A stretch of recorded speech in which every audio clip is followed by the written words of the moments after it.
সম্মানিত হাজির, কারণ আল্লাহ বলেছেন ইন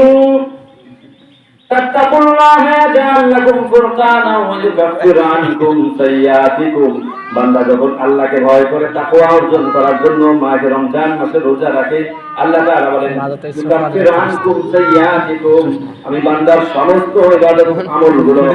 থেকে তার গুনাহ যতগুলো আছে জীবনের সমস্ত গুনাহগুলো মাফ করে দেই, গুনাহ সম পরিমাণ সওয়াব তার আমলনামায় দান করে দেই।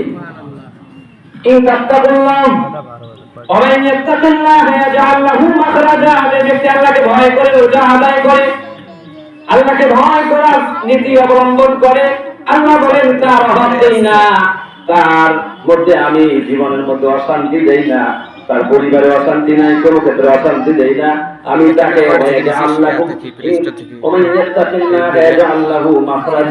আমি তার জন্য চলার পথটাকে সহজ করে দেই, আর আমি তার জন্য অপরিমিত রিজিকের ব্যবস্থা করে দেই।